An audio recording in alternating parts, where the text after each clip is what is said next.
Les mêmes discours pour nous acheter. Espérons qu'un jour ça va changer. Quand ils ont besoin de nous pour voter, les promesses de paroles sont bien placées. Qui s'intéresse vraiment à ce qui se passe? Règlement de compte et j'en passe. Gros, ça plus qu'il ne passe. Je pense que sur le fond, il a raison.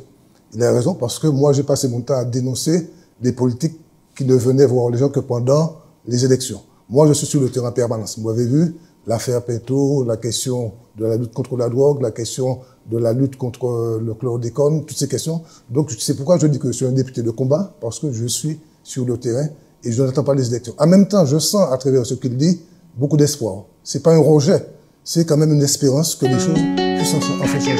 Donc, c'est très intéressant. Alors d'abord, je me suis, on le sait maintenant, engagé très jeune, à l'âge de 16 ans.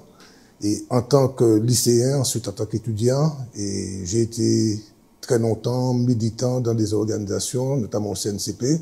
J'ai fondé le PADIMA à un moment donné, et j'ai été aussi conseiller général du canton 7, conseiller régional, et aussi j'ai été conseiller exécutif pour la CTM dans le domaine de l'action sociale.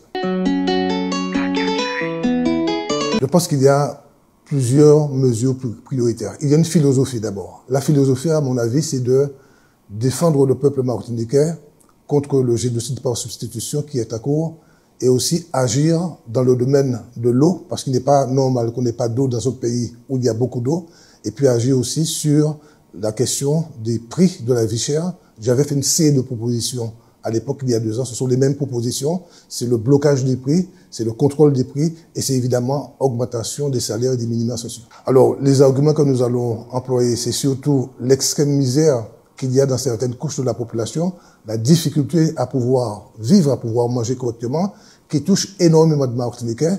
Et je pense au-delà de cela, il y a un élément qui me préoccupe particulièrement, c'est le fait que nous avons des personnes qui ont de petites retraites de 400 €. Avec 400 €, on ne peut pas vivre, on ne peut même pas survivre. Et il faudrait une mesure particulière pour rattraper ces gens qui ont été mis en difficulté par rapport à la déclaration de leurs activités par le passé. Et les jeunes dans tout ça? La jeunesse est un élément central, comme vous le savez. J'ai par le passé proposé...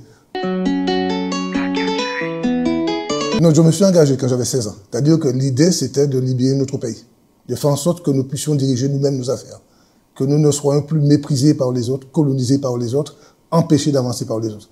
Et c'est la même flamme qui m'anime aujourd'hui.